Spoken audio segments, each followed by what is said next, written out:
各位观众午安，你们好，我是西九文化区 M+ 水墨策展人马维忠，很高兴今天可以在这里跟大家一起谈一谈生态美学和水墨的关系。那我们今天很荣幸的请到台湾作家刘克襄先生来讲这个题目。我想这个题目可能大部分的人想这个刘先生的这个生态美学跟我们水墨有什么关系哦？我想也希望今天的观众也是因为这样子的原因来一探究竟。那我们的展览呢是在 M+ 展厅展出，目前是。那这个水墨展是 M+ 的第一次水墨藏品展。那我们想要讨论的这个水墨呢，其实水墨在这过去60年的发展当中，并不是只是在一个媒材上的这个艺术活动，而是一种水墨的美学。所以呢，如果我们从水墨的美学来看山水画，来看书法等等，就可以看出，它不见得一定要是绘画，不见得要在画山画水，而是在画一种可能对自然的情怀，对自然的观察等等。所以我们今天才请到刘先生来帮我们讲一讲，以一个非常有经验的行山者的角度来看这个山水画里面的一些妙境。也许我们平常在香港的忙碌的生活当中，可能没有什么时间去研究自然、研究山水。那我们也请到刘先生来帮我们讲一讲这个到底我们平常在城市里面生活或到山。有的时候去行山到底要看什么？那也许在有这些新的灵感之后呢，我们来看山水画，来看水墨，会有一些新的感想。那我们今天的演讲大概有1个半小时左右，之后呢，我会主持一个 Q&A， 让大家尽量的发问。你们手上也都看到我们发了这个一些概要，那老师会讲到一些可能比较平常可能不太会看到的字，或者是跟自然有关的一些形容，所以也许大家可以用这个讲义做一点当做是提示。那我们演讲完之后呢，我们在亚洲协会的门口会有一部巴士，可以带各位想要去看 M+ 展厅展览的朋友们一起去。那这个展厅在西九龙，所以我们希望可能从这边过去稍微麻烦了点，那我们也希望提供这个服务，方便大家去看展览。那好，我就现在不多说了，请刘老师上台，也请大家记得要把手机关掉，谢谢。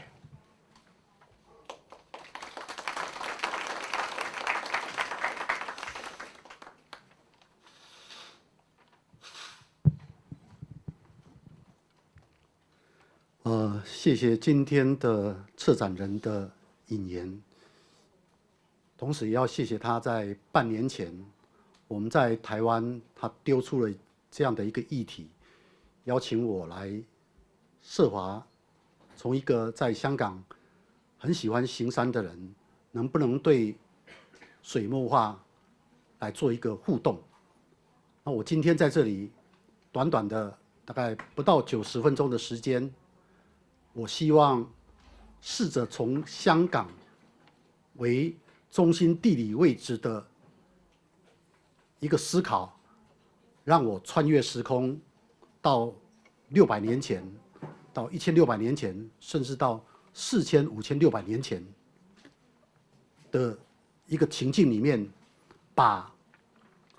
山水画、水墨画里面的山水画是怎么一回事情。我试着用岭南，以香港为中心的一些古老的地名，试着来做一个大胆的一个尝试的一个摸索。那这个摸索呢，我现在就开始讲。这个摸索，我必须从一个故事开始谈起。这个故事是大概在大概2月的时候。2月大概有一次，有一个杭州的作家打电话给我，希望我帮他站台。他要出一本书，写杭州的旅游指南。他邀我到杭州演讲。那我想杭州，我整个就想到西湖那个美丽的画面，我马上当下就答应了。然后那天就坐飞机从台湾直接到杭州，下了机场，就高速公路一直走到杭州，居然过了杭州不停。那我就问那个作者说，那个邀请我的人说，我们不是要到杭州吗？他说是到杭州，但是我们到杭州北边的一个新的社区，他还跟我讲，那边有一栋公共建筑，社区的建筑是安藤忠雄盖的，所以你会在那边演讲。我听到安藤忠雄，我整个人就非常的高兴，就不管要去哪里了。好，结果来到一个那个地方，下了车，我问说这里是哪里？结果他给我一个这个名字，良渚。你们的给你的2张 A4 的纸里面有一个渚字，3点水一个者，这个字念渚。注意哦，这个字渚是一个我今天要讲的非常重要的一个字情，一个是这个渚会跟我到时候谈到香港的冲、香港的其他字的时候，这个字会有一些连结的关系。我到的地方叫良渚，我听都没有听过，这是我第一次听到。然后那个作者特别跟我提醒，杭州北边良渚最近这几年来其实有一件大事情，一定要让你知道，就是良渚这个地方挖地面的时候挖到了5000年前的一些文史材料，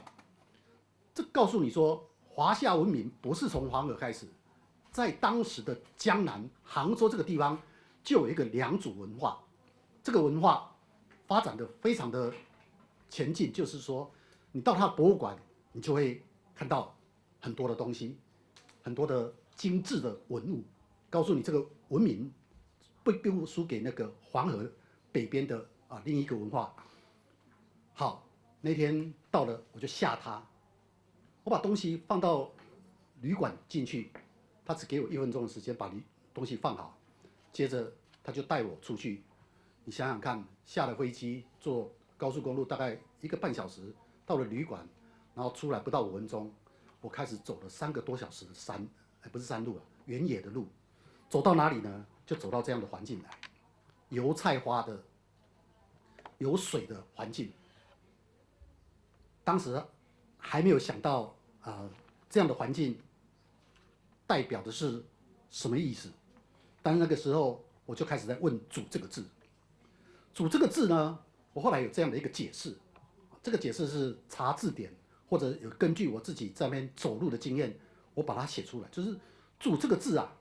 很特别，它是那种水面的小陆地，可是它旁边都是什么水域环境。水域环境浮出来的，我们可能称作洲，可能称作岛，但也可能称作丁，有各种字，但它称作渚。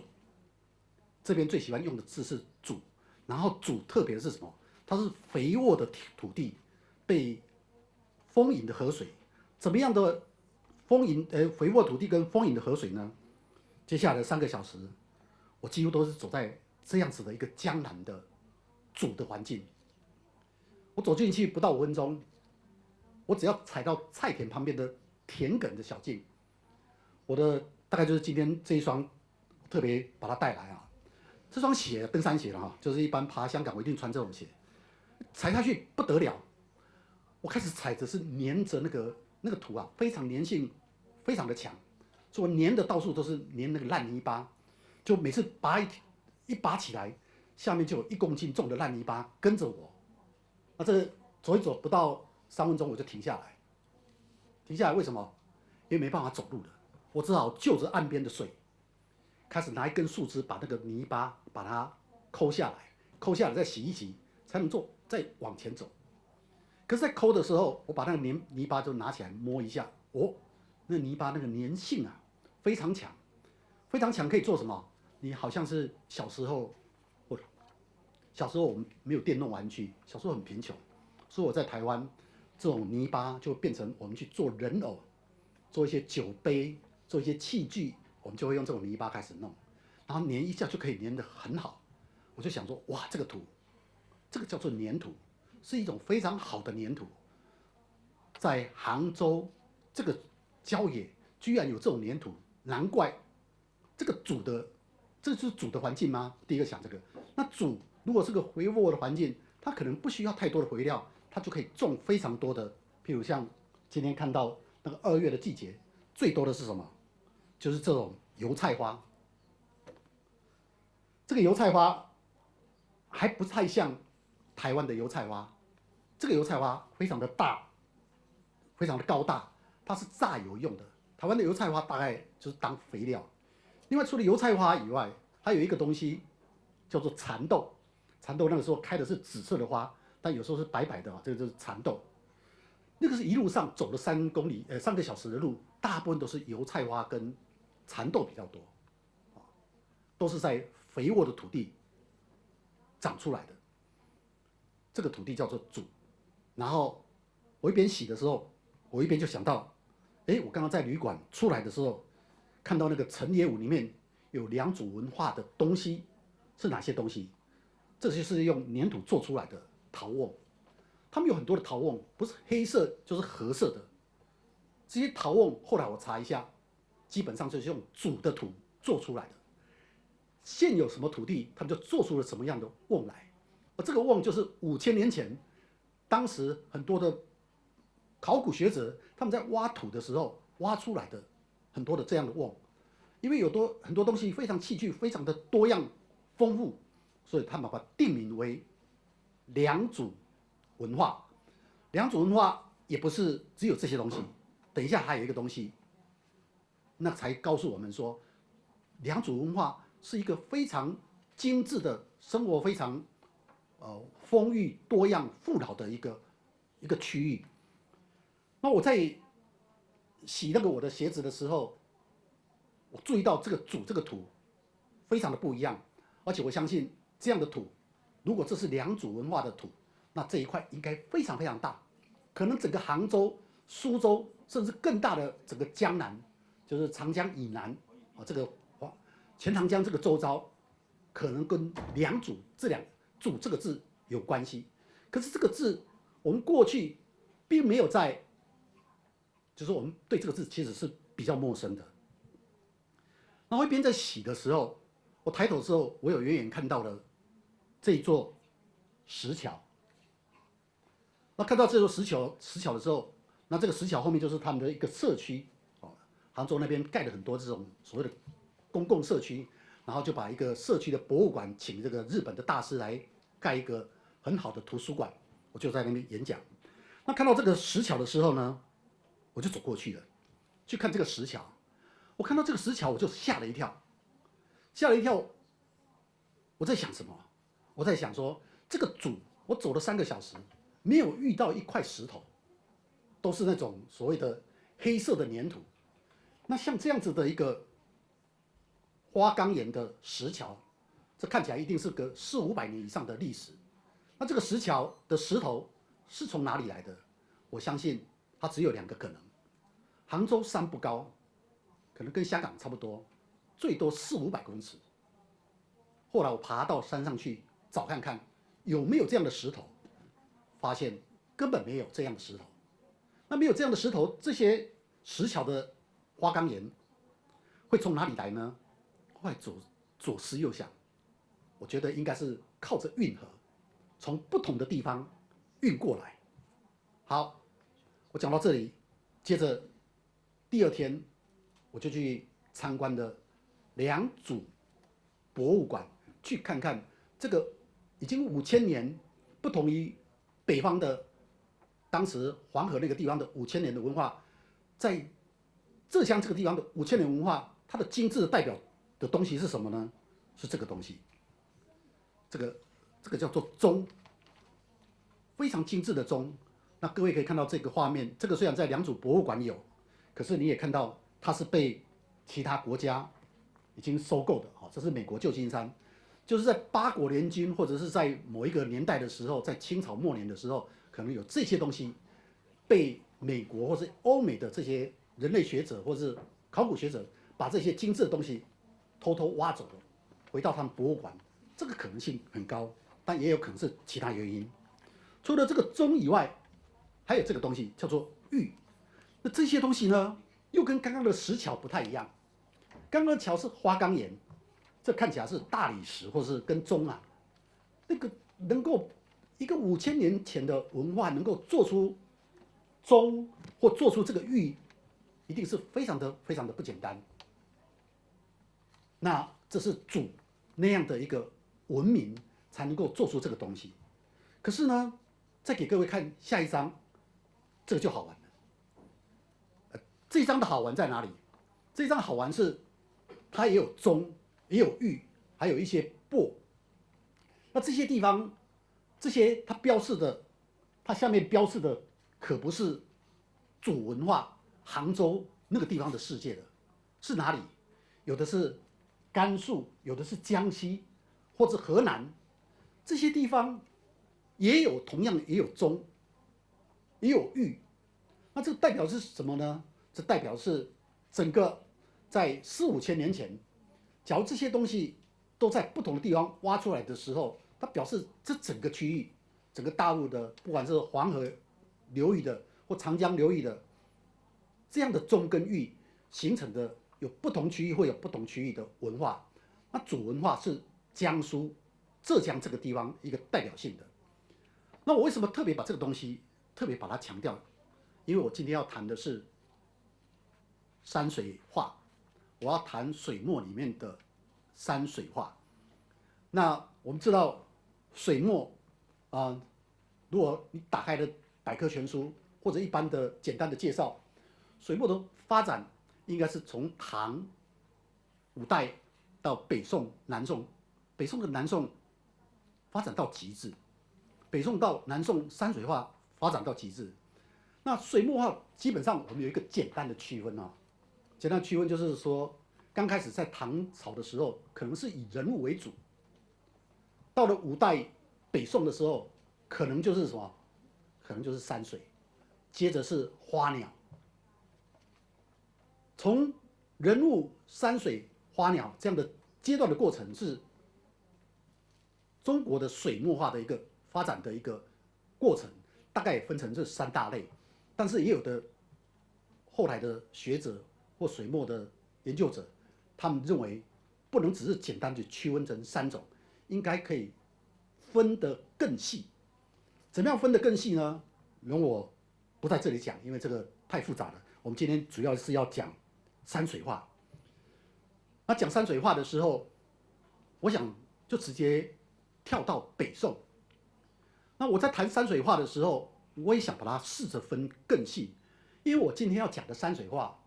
我是要讲的是比较大的全景的山水画。我用大的全景的山水画来跟香港，以香港为中心的岭南的山水，我试着用这边的地名来跟像北宋的话，那个大概是2000多年前北宋的山水画做一个某一种微妙的对照。我先大概介绍一下北宋的山水画，它的一个特色，也许大家有习画的人已经大概都很熟悉了。比如说北宋，我这次推出来的这2张，介绍的是郭熙，北宋的郭熙是一位山水画的大家。北宋的山水基本上以北方多山，所以它表现的以山为主。那以山为主，你会看到他们把山都放在一个主体，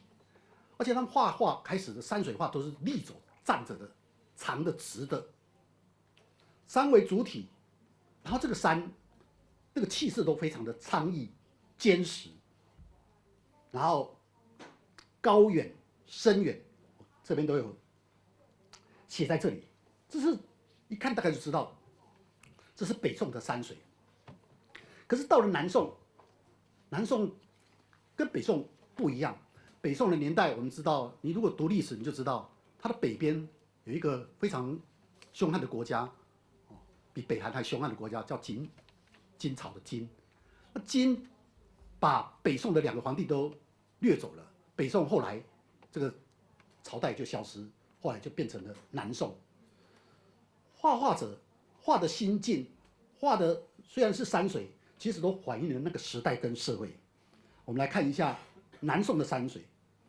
南宋的山水当然一定跟北宋会不一样，不一样不只是社会环境，当时金金不断的在攻宋，但是宋也不断的在跟金对抗，啊，这个对抗里面互有输赢，就保持一种恐怖的平衡。在这种情形下，可是南宋的这些山水画家可能会感时忧国，他会怀念北宋，可是呢，他画出来的东西又会有一种针对当时在苏杭这个地方的山水画出来的，我们称为江南小景的一些山水画。这些山水画就跟我们在北宋看到的那种堂堂的大山，那种高藏山水不太一样了。我们看到的山水已经是江南小景，然后这一张图是当时南宋最有名的，等于是起承转合衔接山水画的一个大师，叫做李唐。李唐的画其实开始就是南宋的山水开始有一种比较雅逸跟秀美，然后它这个东西就比较平远淡远。什么叫平远淡远？就是跟刚刚北宋那个山水是高深会不一样。另外一个是山不再是个主体，反而是它的美学在哪里？非常有意思，它美学在边角，边角呈现的山景会跟北宋不一样，所以有时候是很好认的。如果要看北宋、南宋这个年代的山水画，应该很容易，不难去，除了名字以外，不难去区分北宋的山水跟南宋的山水的差异性。好，那这个差异性跟主有没有关系呢？这就是好玩，它跟主确实是有关系，因为南宋是生活的苏杭这个地区，我刚刚已经提过了，这就是主文化。我们现在认识的主文化，从4、5千年前到3000多年前到2000多年前到宋的时候，这个文化还在。我们虽然找不到良渚文化当时的那些人跑去哪里了，但我相信那个时候的后裔一直留到宋的时候，应该还有一些在这里。那重点还不在人，重点在那个环境，它非常的富裕、多样、变化。所以我这里有写到一个主文化的特色在哪里呢？各位可以看到，主文化因为它生活太优渥的时候，它除了做黑陶以外，它会有很从容的时间去做出钟、玉这样的器材，它可以搭出很棒的花岗岩的石桥，那个花岗岩从很远的地方运过来。硬体建设或者说器物可以把玩到这样子的时候，他当然告诉你是他过着是一种不愁吃穿的环境，这样的一个社会环境里面，他当然对艺术要求就会比较讲究，会创造出一些比较雅致的艺术。因而我们可以看到山水画到了南宋，很多人认为山水画最好的意境或最细腻的就应该在南宋。而南宋的主文化，它代表是什么？如果我们现在讲，就是慢活的闲情逸致，然后最主要是这句话，它跟自然多样互动，琴棋诗画的世界。什么叫自然多样互动呢？等一下我就会放出一些不知名的水墨画，以及不知名的山水画，以及很多知名大家的山水画来看“主”这个字，或者其他的字，其他在江南这个地方的字，它如何在水墨画里面会呈现出来。除了主之外，但我还是先介绍一下，在苏杭这个地方，江南这个地方，当然不只有主这个字，我们可能还有丁。如果说我今天不提出主这个字，你说江南这个地方有水的地名，你会去想到哪几个字？譬如说我们在香港，我们可能会想到是冲，我们想到会是利，会想到州，我们想到这些字。可在江南，可能这个字在水湄旁边，很多字可能最多是丁，但丁字，你想想看，我如果介绍了主，丁字跟主字对照起来，丁就不如主。丁大概是什么样呢？如果用现在的一个照片来显示的话，这个应该就是丁。丁是远远的这个凸出来，这个不够凸，我找了更凸出来的，这个大概就是丁。丁有时候有草，有时候有树。好，除了丁以外，那江南水边的字还有哪些地名呢？其实非常非常多。就像北方用土跟山的地名很多，在江南用土跟水字也非常多。跟主比较接近的是这个字，这个字叫做，我今天也算是上国语课了哈，这个字叫做代，以土济水。这个代字其实跟主字有一点点接近，不过这个代字它这里面也这样介绍嘛，它介绍水源充足、田地肥沃、鱼米之乡。可是这个代字，以我的角度，我并不认为这个字会比主字丰富，这待会我会显现出来。那除了代字以外，我下面还列了很多字哦，浦，这个三点水的浦跟我们大埔区的浦，等一下也有一些对照。利这个香港也有，可是有其他字就很特别的，晋啦、阳啦、潭啦、乌啦、户啦、乌，其实每一个字都代表着某一种地理环境跟地形环境。你如果上 Google， 它都讲得很清楚，而且它讲的都是不同的特色哦。而这些特色，你放到水墨画去看，有的水墨画你把它摊开来，尤其那种江山万里图一摊开来，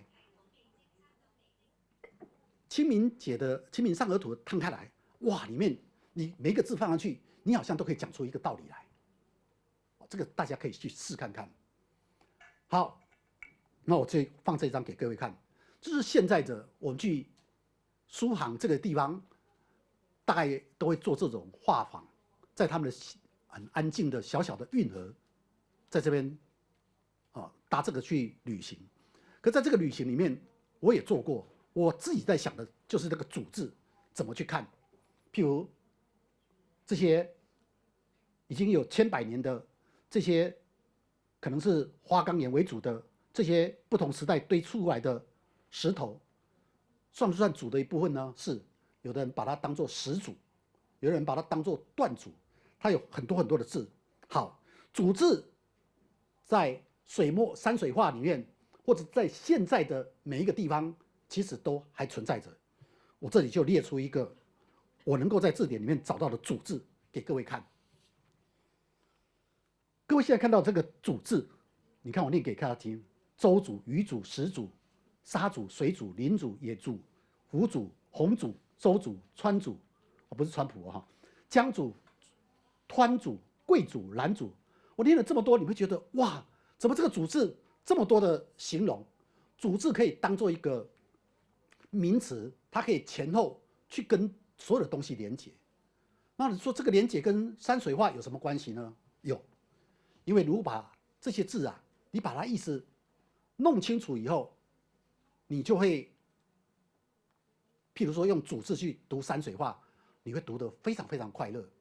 那这个以主字为中心，再加上我刚刚介绍的这些江南的这些老地名的那些字段啦、乌啦、丁啦，甚至周啦、晋啦，全部把它连结到这里，你就会读出一个山水画里面跟字的连结。譬如说，这里面可能有几个字大家会很困惑，譬如说我们这个字好了，这里有几个字非常有意思，主牙这个也是主牙，这个主牙跟这个主牙差别在哪里？好，你去查字典，真的很有意思。Google 里面主牙是写主有草，那个草长出的嫩芽叫做主芽。以前都不晓得有这样的字，就野草在水面上长出了嫩芽这个叫主芽。那这个主芽又是哪个芽？有，这是树枝上的芽，叫做主芽。你山水画里面，你有时候看到那种比较细的部分，有一些树长出嫩芽，那就是主芽。那你会说主田大概就是水稻田，我猜了或者是其他田。那主莲是什么？莲花、荷花。那主潭呢？主潭可能是一个凹口，一个水潭。赌烟是什么？这个字其实也很重要，那可能是水墨画的一种表现，它不是水墨画里面山水画里面的留白，而在画山跟水的时候，它可能画一些比较用水墨的技巧去泼墨山水出来的很多地方，也许我们可以称之为主淹。那舟渚的话，一定是船，很多的船靠在这个地方，就形成了舟渚。鸿渚是什么？鸿渚叫做大鸟，一堆大鸟站在那个水滩上面，叫做鸿渚。浮渚的话，就是浮在水面上的鸭子，叫做浮渚。这个东西，如果我们不认识这个渚字，我们不会找出这些东西来。这么多的字在康熙字典里面都有，原来这些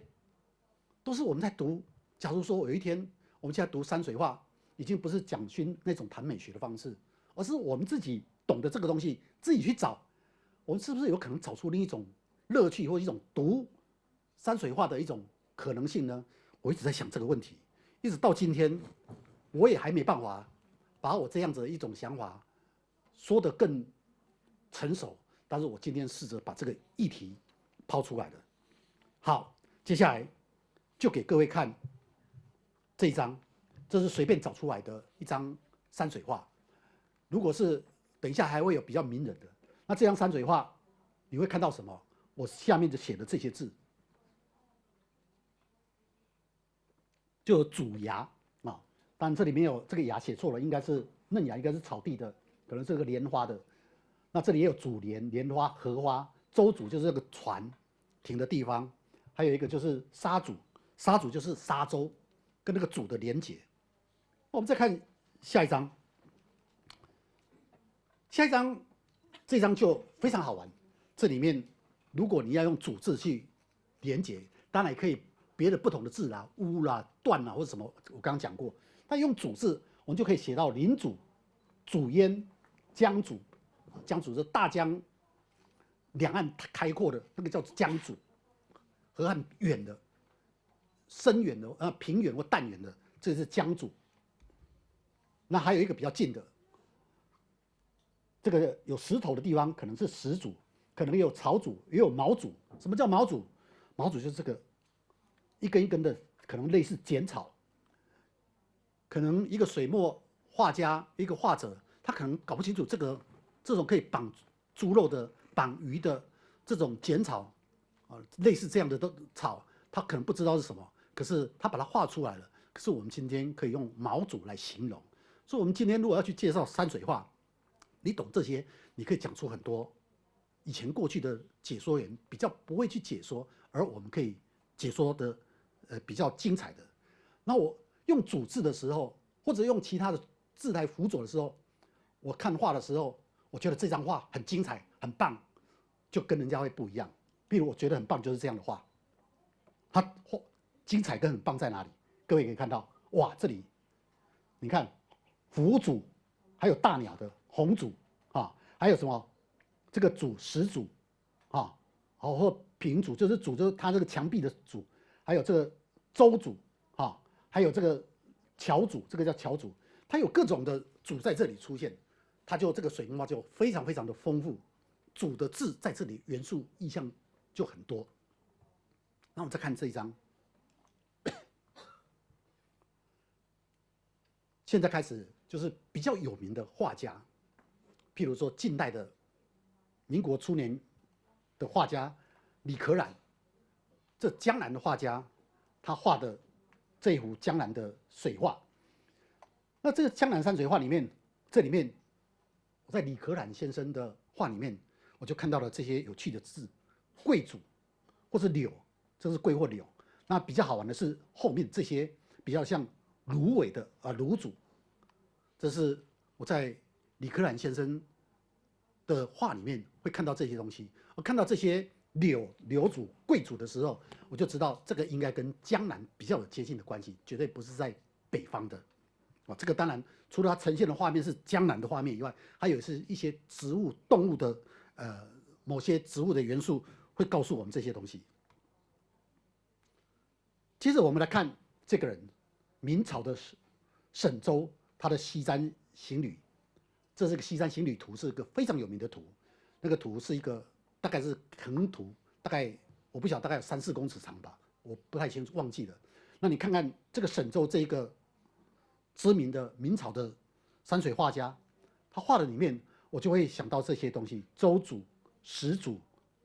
湍组，湍组是什么？像这些有瀑布的地方，这个叫湍组。有瀑布的地方，在江南的山水就还不少，到了岭南当然会更多。沈州是这样子，我稍微介绍一下沈州，因为沈州，我今天最想介绍的一张山水图，跟最想介绍山水画跟组字有关的，是一张叫做《富春山居图》，被号称为中国10大山水画之一。但是《富春山居图》，我先介绍沈州，因为沈州有临仿富春山居图，这是他临仿的。等一下我会介绍富春山居图，我先介绍沈州的临或模仿。它的临仿里面，其实这个主的意象这里也非常多。你想想看，因为这里只是一个局部的画面，那个如果整个摊开来，里面你就可以找到非常非常多很有趣的那些过去我们不会去注意到的一些主的内容在这里。我把沈州介绍完，接下来我就介绍。其实我今天只想介绍一张，就是在水这部分，在主这部分，因为我主要的重点应该放在岭南这边。我最想介绍的是这一张，是元朝黄公望先生的《富春山居图》这张真画。这个画《富春山居图》，我们大概知道，它是一张非常传奇的一个山水画，因为它曾经辗转流离，甚至被丢到火坑再被救出来，所以它有一些烧焦的痕迹，这是它的历史上的传说，非常神奇的传说。那我这里会介绍为什么特别把黄公望这些图拿出来，并不是它是10大山水画之一，所以我把它拿出来，不是的，而主要是也不是他50岁学画，快要80岁才画出来，也不是他这张山水画居然7公尺长，这个当然都是他传奇的一部分。那我为什么把这个山水画它的画的原像元素其实不是那么多，可是它最有意思在哪里？富春山水图画的是富春江，富春江在哪里？富春江在杭州的南边。我在杭州的北边旅行，那是主文化，主文化很大，所以整个杭州，包括元朝的时候，黄公望这位老先生，几十年都在这个富春江隐居，然后花了3年的时间，把《富春山居图》画出来的这个地方，其实就是主的文化孕育的发展出来的一种艺术。我现在看到的这张图，我们随便简单看，这里面就有刚刚提到的石组、草组、沙组、鱼组。这个画如果放多一点，都可以放大一点，都可以看得清楚。如果你看得不够清楚，你还可以怎么样？你上 Google 网，你只要打黄公望或打富春山居图，哇，那个图现在很厉害，你画图片就出来了。你把它点进去，那个图会用动画出现给你看，也可以用静态的。那时候你可以用放大镜去放，放大怎么看？你去找这个沙组、鱼组，一个个都出来。当然包括山，但是山的部分我等一下再讲。我现在讲的都是水。这又是另外一张，那这一张呢？这个富春江，其实富春江就是钱塘江的上游了。浙江最有名就是钱塘江，钱塘江上游就是富春江。好，在浙江南方的富春江呢，我们看到这一张画又不一样了，它也是草组、石组、沙组，还有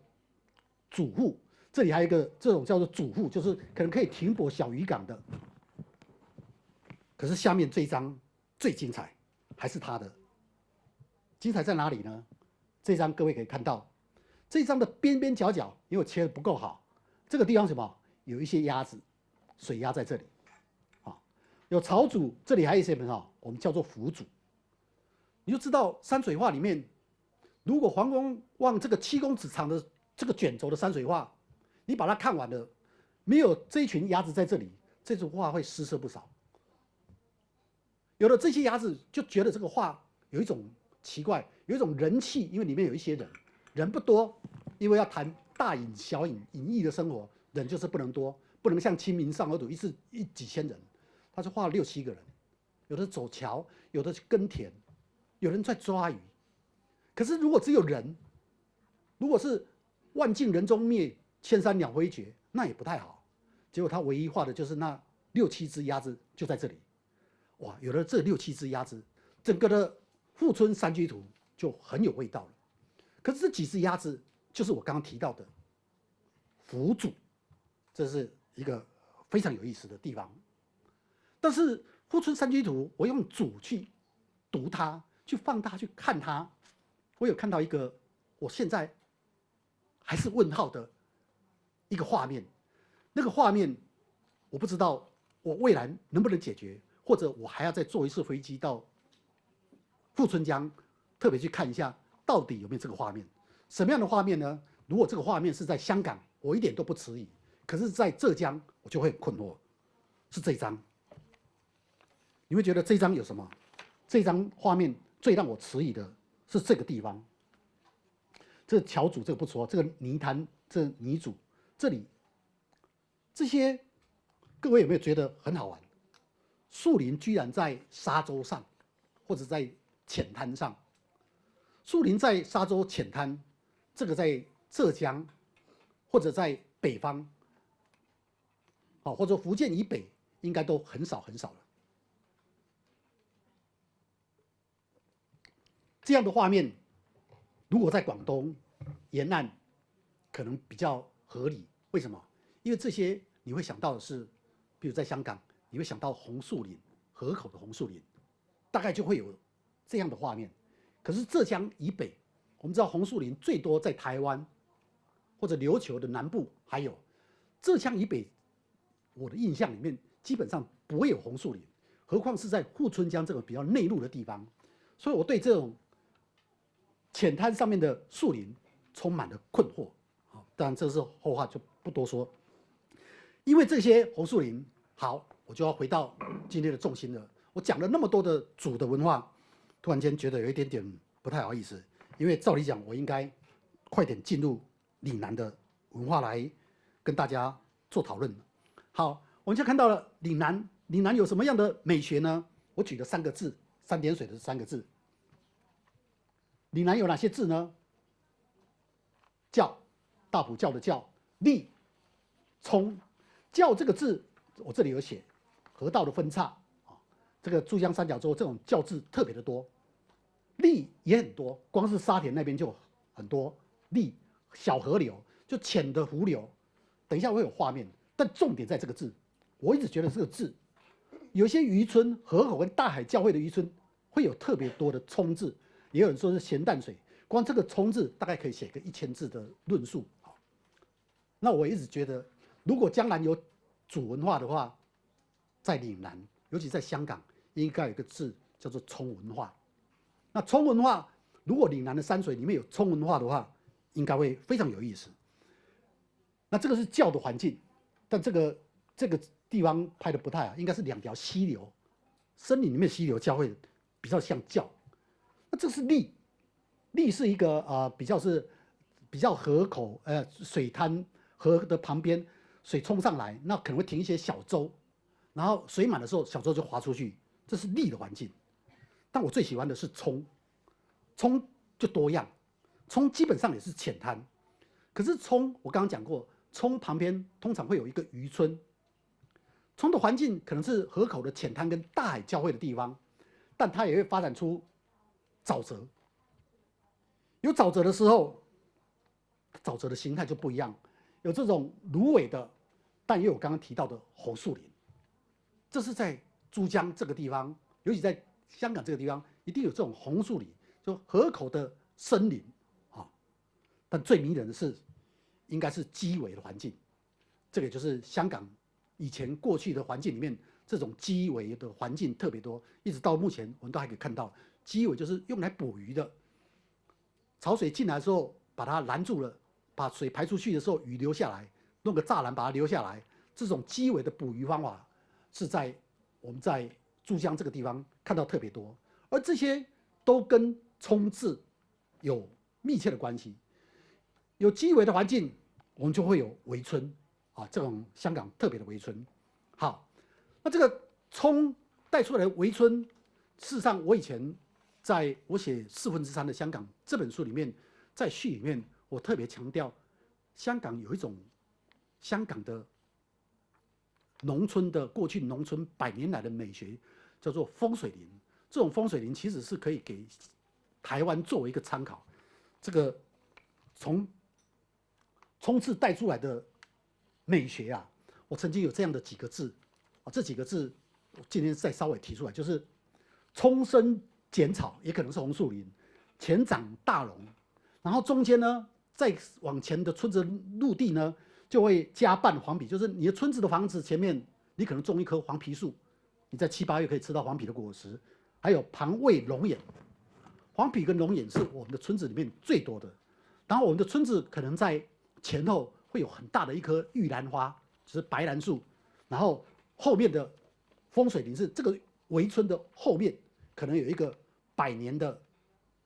古老的或是比较蓊郁的森林。譬如说这张，这是剪草，这是大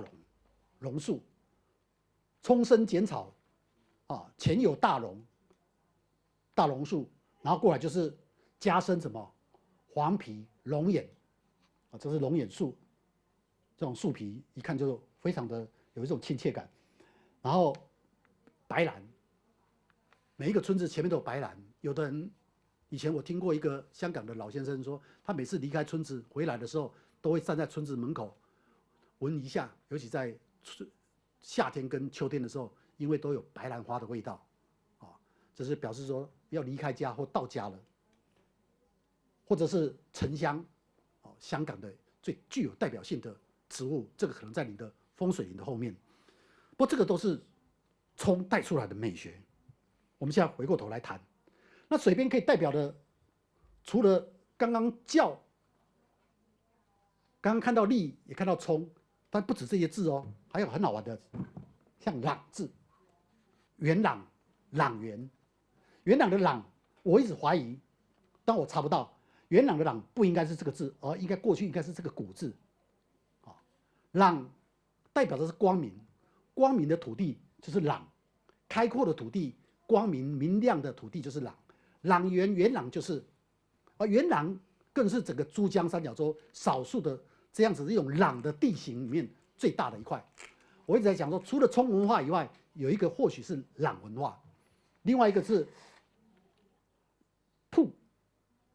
这个铺字非常好玩，跟这个浦字是接近的。铺字是什么？深水埗的铺，深水埗的铺跟那个立字啊，或冲字最大的差别在哪里？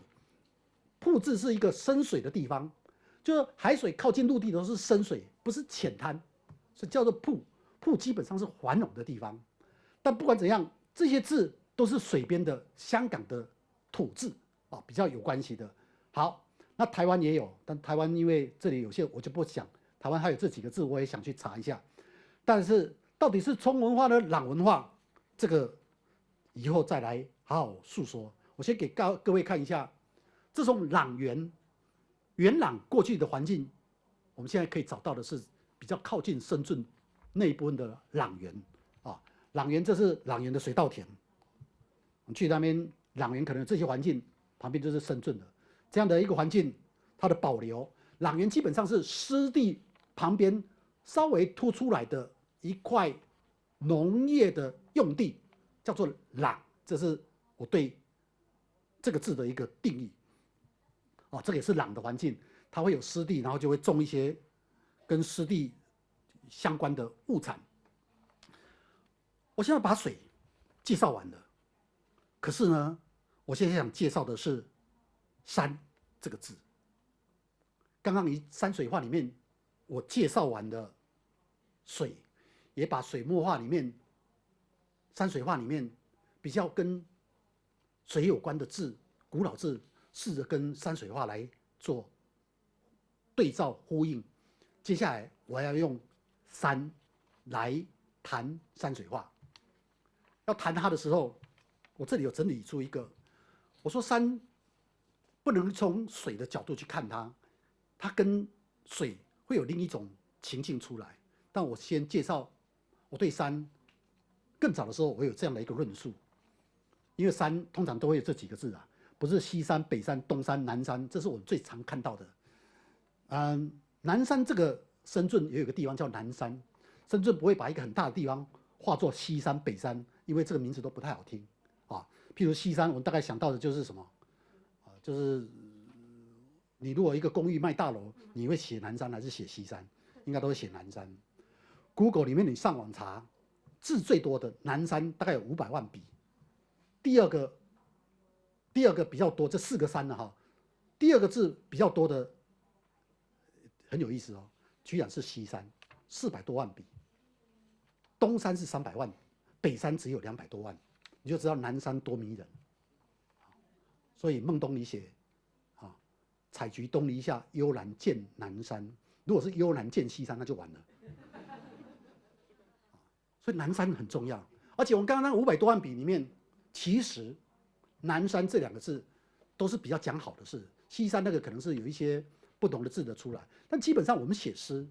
你如果在唐朝的古诗里面，或者在魏晋的时代，你只要看到诗，想到一个文人他抑郁不得志，他心情不好的时候，他大部分都是写到的是南山。他快要死掉或不高兴了，或者像柳宗元被贬到了湖南的某一个山区，一个比较西边的地方，他就写西山，不会有人想去写西山啊，大部分都写南山，偶尔会有东山。东山这个字也勉强好，因为至少可以看到太阳。那北山的话，大家想到北山就比较冷，所以北山基本上是比较少人提到的。所以我这里会有几个形容的地方，什么枯寂荒凉。南山是小隐，可是这个南山要注意哦，这个南山跟我现在讲这个南山，或是北宋那个年代或南宋的年代，他们对南山的定义，并没有到福建，甚至没有到岭南的广东、广西。当时的南山可能是浙江以南的一些丘陵的地形，那些地方已经叫贬义之地了，那是南山。岭南这类基本上应该是什么？我这里把它写了一个字，叫做岭南之南。台湾是东边的话，就应该东山之东了哈。岭南之南这个地方，因为是贬义，又贬义的更远了，所以我们就会看到这些少数的大家的文人来这里的时候写的那些诗哦，写什么祭恶余文啊，都写的都是一些比较恐怖的文章，像韩愈啦、苏轼啦，写的都是写到这个岭南，都会写到他当然会有风物的记录。但他们基本上就觉得他们是来到了一个蛮漠之地，在那个年代。但是在蛮漠之地，他当然会写一些，从文人的角度还是会写出一些让我非常惊奇的一些，或许是我们现在还在考据，觉得非常好的一些诗词，也许也可以拿来作为我们今天谈山水画的一些对照。但时间有限，我先还是回到山这个议题来。各位可以看到，我刚刚提到山，岭南也有山也有水，可是我先必须把山这个字，不是再放在江南，先带到北方去，给各位看看北方的山有哪些特别的。现在各位看到才会真的吓到，因为有的字你看不懂不会念，可是那个字是香港的、岭南的，这些字又不是香港的，又不会念什么凹沟这个还好，烟这个叉。癌办这个好，接下来就麻烦了。韩也知道这个字叫做卯，就是毛那个卯字。梁这个字叫嘴，也可以叫咀嚼的嚼咀，但也叫嘴。好，那这几个字非常有意思。这个是山的凹地，这个沟啊，就是所谓的山沟。这种沟是当地名字北方特别多。烟大概是个坝，叉是个分路，癌就是这个是个高的平台，半的话是比较低矮的，这个字就好玩了。寒是什么？寒是2个山连在一起的地方叫寒。这个字如果在岭南是另外一个字哦，那个字待会儿我再提。那接下来是卯这个字，这是什么字？这北方的山多所以他们就发明了很多很奇怪的字。卯这个字是山很陡峭，叫做卯。那梁呢？梁是山很圆的山，叫做梁。嘴呢？嘴是3个沟连在一起，只有一个地方陆地连接着，其他都是3个沟连着，叫做嘴。这就是假如你今天要看北宋的山水，或者其他时代画北宋的当地的山水，你可能你用的这些字去认识它，你会受益匪浅。当然，我这里有提到的江南，那这个字叫坳，这个坳是什么？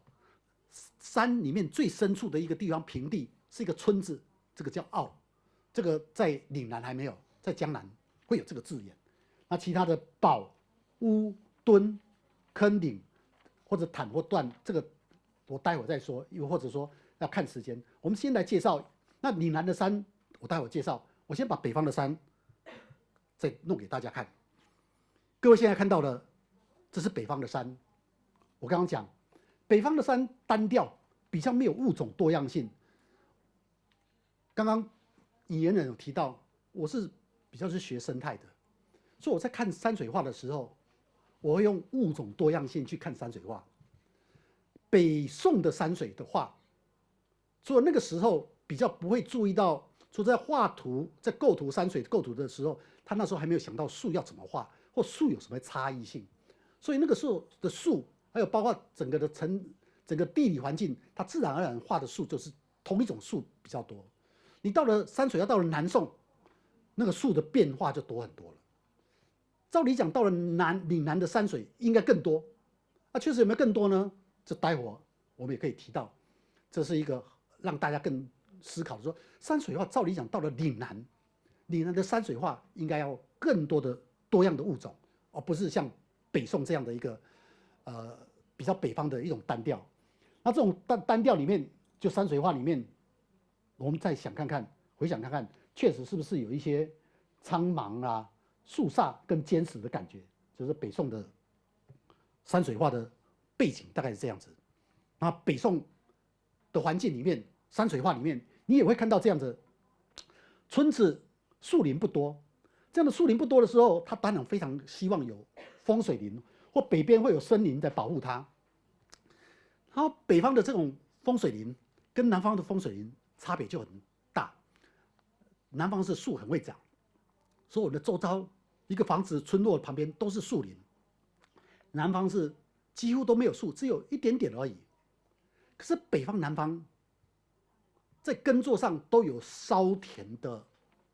环境。什么叫烧田环境？就是北方如果要在这样的环境耕作，它一定要有这个梯田，那梯田长不出树来啊，它只有草，它会把草烧成肥料，变成草木灰来作为肥料来种高粱或是大麦、小麦。那在南方呢？南方也有另一种方法，我们也是烧田，我们可能种的可能是水稻或者是其他东西，这个是可以在这里稍微提出来的。好，那接下来我放这一张，这是山西，我这里特别提到一个小说家李锐。李锐最有名的这位差一点得诺贝尔奖，但是应该没有机会了，因为被莫言拿去的这个作家李锐，他有写过一本非常精彩的，应该不止一本，他有很多的小说，都非常的可以读到当地山西农民的生活的历史。虽然讲的故事，从故事里面可以看到他们的生活的状态。最有名的一本应该是《后土》，还有一些写吕梁山他的老家吕梁山的一些故事。在这些故事里面，你就会读到这些沟啦、崖啦、凹啦、岔，尤其是沟，他会跟你讲，翻过一个沟，又是另外一个沟，又是一个村，沟村一个村一村过去，就是在这样的环境里面，可能有很多的沟在这里，当然会有卯跟梁，圆弧的山丘，半就是有一些可能这个台地这边可能就是一个村子，然后接下来就是某一个低矮的一个沟啊，或者在这个地方环境，这个都是我们所知道的北方的山水。这里面还有一个字非常特别，就他们的山里面还有一些奇奇怪怪的字，除了寒，我记得是一个好像也是山凹的地方，小山谷。蚁涝是什么字？蚁涝是这种山凹地洞的地方，叫做蚁涝。可是这种山水画，当时的一些山水画家可能还没有注意到窑洞这些地方，所以比较少画窑洞。可能也许还有一些有，我没有注意到。那乙烙的话，大概就是这样的环境。那这一张是最精彩，这里面就有很多的所谓的半的环境就是乙凸。什么叫乙凸？乙凸就是这个平台突然出了一个小山丘出来，就是乙凸。腰线就是这个腰线这也是勾的一种。然后嘴跟平，这个就是一个3个勾，这个就是嘴，这是嘴。平的话就是平坦的地就是平这北方的山，如果你把这些土名都拿出来，你去读它的山水画，就会读到非常的多样。或者我们发现北宋的山水画，它的山为什么变化特别的多，会比江南的变化很多？你从这个地名你就可以读得到了。但是在江南呢，这个就是北宋的一个宦官的，就我刚刚提到宦官《西山行旅图》里面一张比较竖直的，你可以看到它这个山的画法就非常的多样丰富了然后我们再来看下一张，李可染在江南。江南的话，这张我不晓得是在北方什么，这个山看起来是江南的山，他是江苏人，江南的山就比较不会有这样子的一种形，它会比较缓和。然后如果是，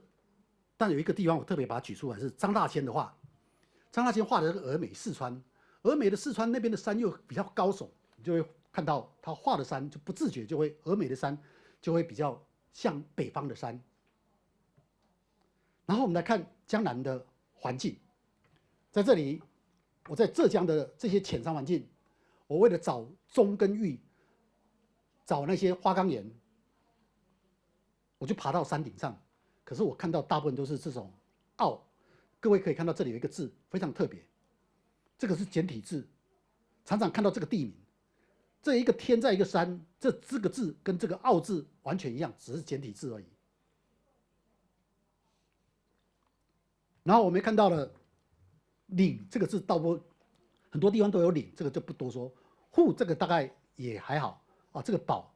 大概也是在江南这个地方也容易出现宝这几个字。那这里还有一个非常有趣的字，这也是在江南我特别看到，在山区板字，一个田在一个反，它是一条路两边的大的平地这个是在这个地方会出现跟田一样多的。那地啦缸啦，这个我想我们大家都熟悉了。可是到江南这个地方，当我们在读这个字的时候，我们还可以注意到一些东西它的产物，譬如说这个是茶园还有是什么竹子。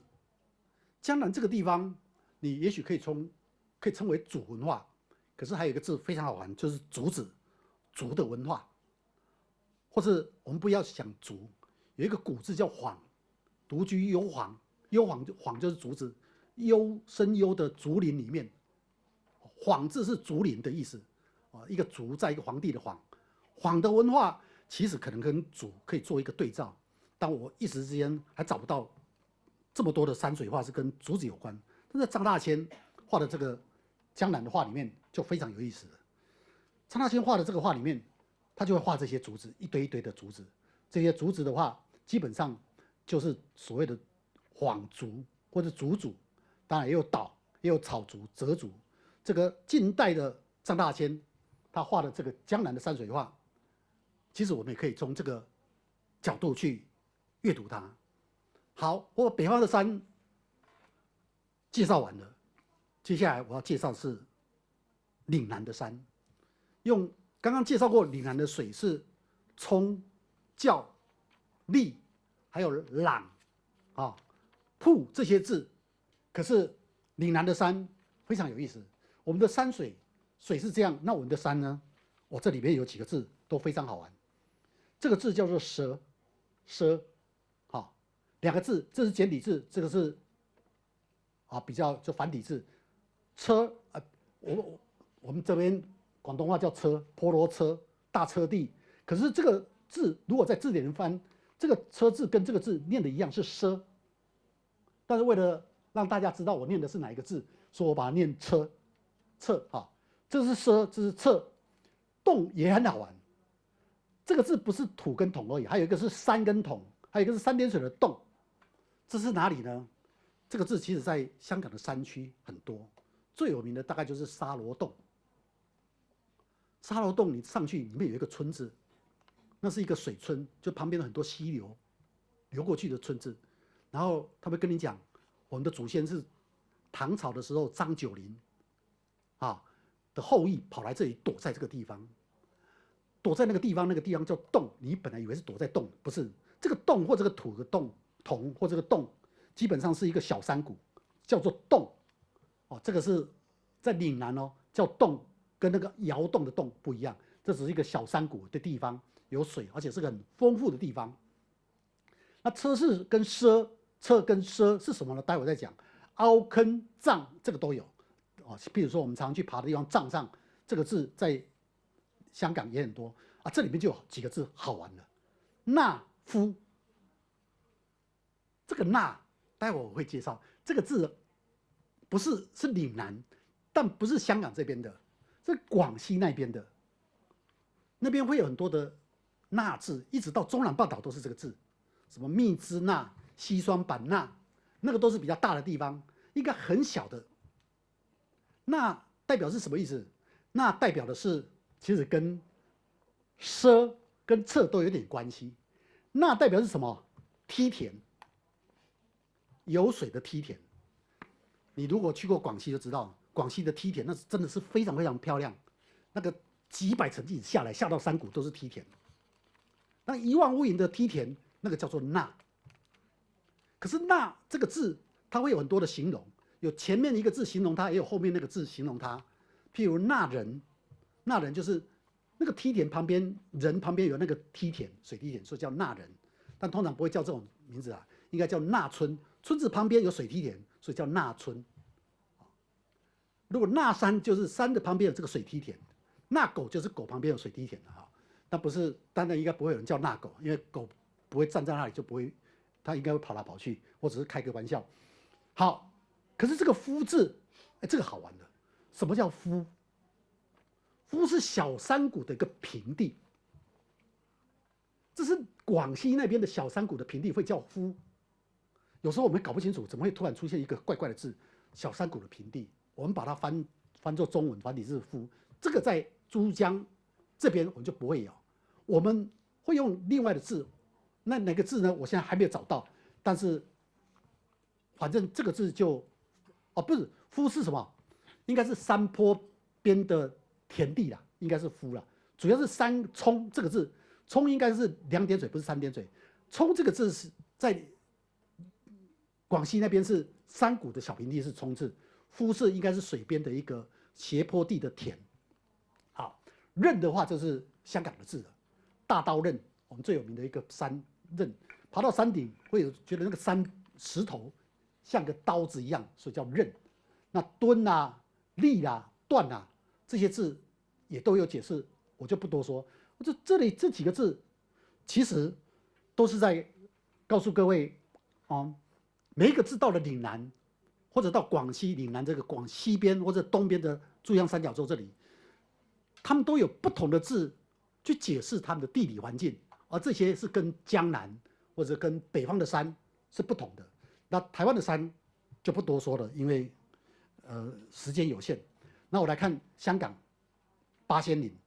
八仙岭非常好玩，这边有北方的山的景，可是这边也有一些南方的多样性的森林的复杂性。这个是香港有一些山会呈现，因为位置的不一样，就会呈现这样的特色。可是香港有一个我非常喜欢，而且经常因为爬山的遇到的就是火灾。夏天的时候很容易遇到山火，遇到山火当然会觉得很倒霉。可是我觉得我现在想起来非常的幸运。为什么幸运呢？清明节过后常常遇到山火，这种山火会给我一个思考。因为如果你知道山火，知道在广东清明节祭拜祖先，当然会祭拜，会点燃一些祭拜的东西，会放火，那会造成火灾之外，天热也会有火灾。还有是有些人耕作的时候会放火，去把森林烧成灰。那灰的话就变成了肥料，像这样的肥料。那这个肥料是什么呢？有2种，福建叫做畲，我们叫做侧，啊，我们叫菠萝侧的侧。可是畲跟侧还有一点不一样，我给你的讲义里面，等一下回去可以看。畲跟侧我稍微做一个解释，但那个解释还不够，我现在后来越读越多。当我们看到畲这个字的时候，畲文化，畲啊，本来是一个族，叫畲族，是在广西、福建跟广东这些山区会有这个畲族。这个畲族后来跟客家人南下避难的时候会结合在一起，所以后来很多的客家人居住的地方，它的地名都是畲什么畲什么畲什么，或什么畲什么什么畲。畲字，你读到畲字，表示那个地方有客家人。但是畲还有一个更重要的意义，不在地名而已。畲字重点是在于，刀耕火烧。什么叫刀耕火烧？就是他用镰刀去砍树、砍茅草，砍，用火把它烧了，变成了草木灰作为肥料。它的畲的文化、畲的美学是，我第1年我不砍它，让它长出来，到第2年我就用畲的方式，刀火烧根，就开始烧砍，到了第3年，肥料就出来了，到第3年才可以种植。所以山火烧过的地方，要到第3年才可以栽种，这是一种畲的农业耕作的时代。可是因为跟客家人结合了，畲字就不是旱地耕作、刀火烧根，不是的。因为畲族跟客家人结合，后来会通婚，客家人是水田文化，所以畲字到了晚近的300年、400年，它应该变成了水田文化的代表。岭南这边可能有一些地方跟福建一样，是畲田的舍文化，是水田的文化。可是到了香港、珠江三角洲这个地方，舍文化没有在这里，这边叫做侧。侧字跟舍字、畲字是有一点点，我刚刚讲是有通，念的不一样。可是侧字水田会比较少，我们比较少看到山上有水田。我们比较会在哪里？在那个河口，因为在香港这个地方，除了水道以外，还有一种是咸水道。可是如果是在山坡，那就好玩了。我们为什么会读到坡罗侧？因为这个山坡地，我们不是种稻，我们也不是种小麦，我们种的是凤梨，所以叫坡罗侧。还有一个，所以你就看到了坡罗侧这个慢慢上去的斜坡。这可能以前旁边或许是种凤梨的，这是菠萝，凤梨就是菠萝，台湾叫凤梨啊。好，那还有一个东西有意思，侧物啊，很多人以前过去岭南才有一个字叫侧物，就侧的物就是说侧的产什么东西，凤梨之外应该还有别的东西，但最重要的是这个东西，茶，梯田的茶。这个地方叫大侧地，在哪里？在大帽山。大帽山，你把地图摊开来，有侧这个字，或过去有侧这个字还不少。那侧是什么？侧这个字是山坡地垦出来的田地。原来大帽山以前产茶嘛，茶跟那个侧是连在一起。茶现在没有了，可是侧字还在。哦，这个就很有意思。如果你读大帽山是这样子认识的话，然后我们再看坡罗，我刚刚讲沙罗洞，沙罗洞的洞，这就是沙罗洞。洞不是在深挖个洞哦，洞是平原山里面的一个高原的地方，有水滩流过，然后几个住家在那边，可能是从唐朝就住到现在。我也不一定从唐朝，我怀疑是说唐朝后是慢慢移到后来就住在这里，就是张九龄的后代。当然不只是山的字，不只是这些，有一个字我相信大家也常常遇到，就是这个字，沙田凹的凹字。凹字这个也是我们常见的，到现在有。好，讲到这里，我再回到水墨画。这是一个港大学生的水墨，我把它从网络上抠下来。这个港大的学生跑去哪里？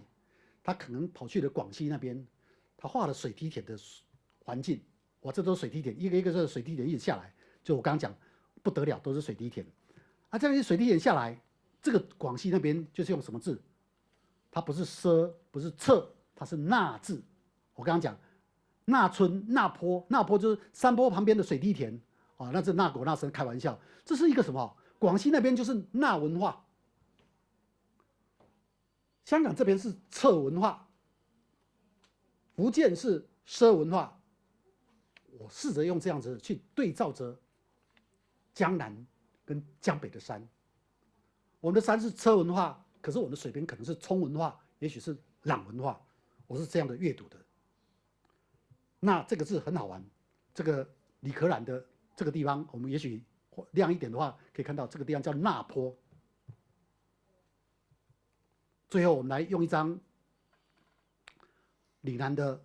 画家梁明祖的最后第2张图，这是围村，应该在福建。你看围村，它这边有田，这边水田，这边水田就是什么？客家人的，我刚刚讲的赊田。赊字本来是刀火烧耕、农耕，现在不一样了。现在是什么？现在因为客家人的围村出来，你知道这边是水耕的环境。山水画用这样子去认识它，会觉得很有趣。这一张也是，这也是赊田文化，可这个围村就比较不一样。好，只可惜这个山的树林还不是画得很丰富。最后我用这张关山月，我们的岭南大画家里面的关山月的这张来做一个结尾。我们知道岭南画派，它比较写意，不是，它是比较写实不写意。很多人会这样的批评它，说它比较写实不写意。那写实是不是就不好呢？这个当然见仁见智。写实的时候，岭南的画派因为已经有北宋的山水，有南宋的山水，又经过了明朝、元明清，一直到现在，岭南画派他画的技巧其实是在某种程度来讲，我们看到的话，其实有一些东西是远远超过了北宋或南宋某一种程度了。怎么看它？我这样形容它，不晓得对不对？就说如果用歌星来比，如果北宋、南宋那样的唱歌的人，可能是邓丽君啊、王菲啦。那如果到岭南画派的话，可能是中国好声音。用这样的形容，这个也许不近。那中国好声音，你其实有一些他的技巧、唱腔，其实都不输给前世代的歌手，我们那些知名的歌手。但这样的人毕竟是少数，会抓的说有那种底子、厚底子。有很多可能就是卖力的唱，他唱得很炫，可是你就觉得那个声音就有一点点的不对劲。当我们在看北宋的山水、南宋的山水，你会看到一种悠远的，或看到一种苍意的、唱劲的。可到了岭南的山水画，同样的山水画，你就觉得它可能技巧很好，可是就有一些东西，你就觉得没办法让你觉得在里面看到一种山水画的慢，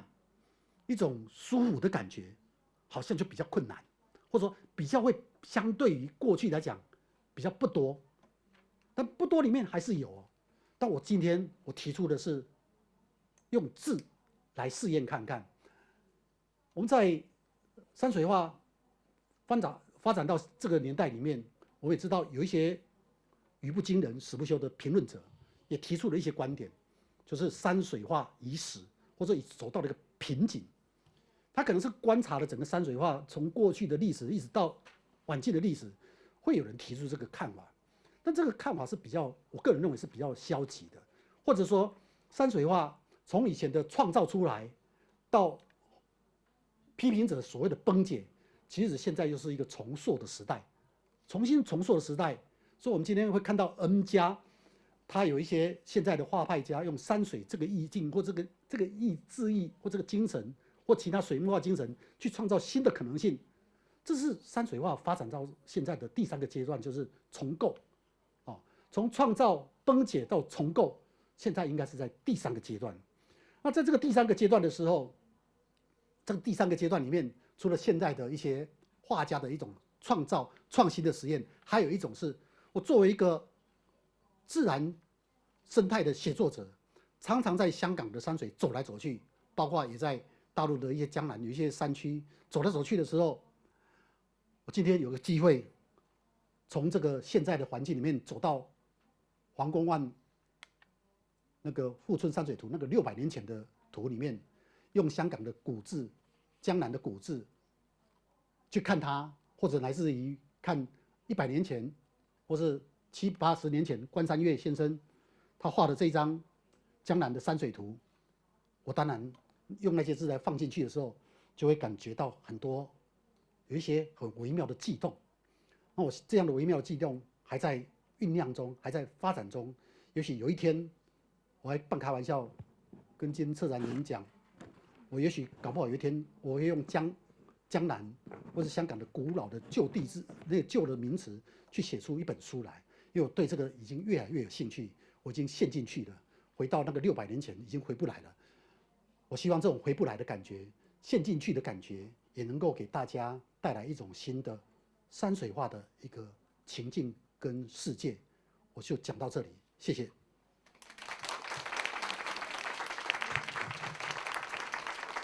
接下来，策展人跟我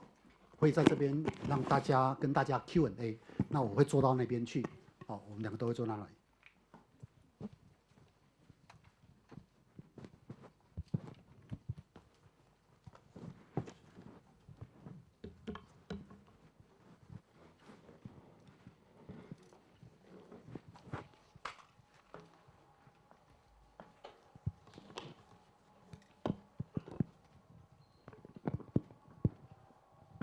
好，谢谢刘老师给我们带来这么精彩的一个山水画跟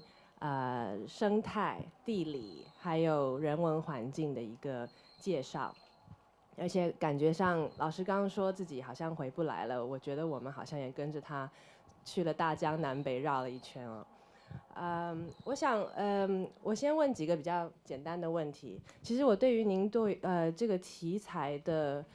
研究有点兴趣，就是说当时我们一开始谈到说，可不可以用生态美学的角度来谈